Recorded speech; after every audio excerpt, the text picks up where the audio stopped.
আদম আলাইহিস সালামকে তৈরির পর আল্লাহ বললেন, আদম সাল্লিম আলা উলাইকান নাফার, এই ফেরেশতাদের সালাম দাও। কি দাও? সালাম দাও। কোনো প্রশ্ন নাই, আল্লাহ সালাম দিব কেন? ফেরেশতারা আমারে দিব না কেন? আমি আগে দিমু কেন? কথা আছে কোনো? যেই সালাম দিলেন, সালাম দেওয়ার সাথে সাথে ওনার মর্যাদা বাড়িয়ে দিল কে? এত মর্যাদা বাড়ালেন যে নূরের ফেরেশতারা মাটির আদমকে সেজদা দিতে বাধ্য হয়েছে। চিৎকার করে বলেন ঠিক কিনা? কি সম্মান আল্লাহ বাড়াই দিলেন। আল্লাহ বললেন, আদম আজকে থেকে তুমি আশরাফুল মাখলুকা, তুমি খলিফাতুল্লাহ ফিল আরদ, তুমি পৃথিবীতে আমার খলিফা, ভাইস জেরেন্ট অফ আল্লাহ। আল্লাহর খলিফা, আল্লাহর আহকামগুলো পালনের জন্য ভাইস জেরেন্ট। চুরি করলে হাত কেটে দাও, কার আইন? এই কাজ আদম তুমি দুনিয়াতে যেয়ে করবা।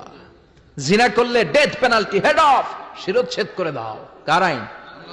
খলিফা হিসেবে মানুষ এসে করবে। মানুষকে আল্লাহ আশরাফুল মাখলুকাত বানিয়ে দিলেন, নিচু হয়েছে বড় বানিয়ে দিলেন। আর শয়তানের অবস্থা কি? শয়তানকে আল্লাহ বললেন সেজদা দে আদমকে।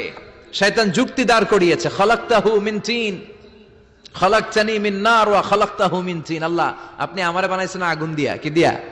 আগুনের ধর্ম উপরের দিকে ওঠে আর মাটির ধর্ম সে নিচে পড়ে থাকে, আমি কেন সেজদা দেব? শয়তানকে চিরকালের জন্য ইবলিস মালউন, অভিশপ্ত আর জাহান্নামী হিসেবে ঘোষণা দিয়ে দিল কে?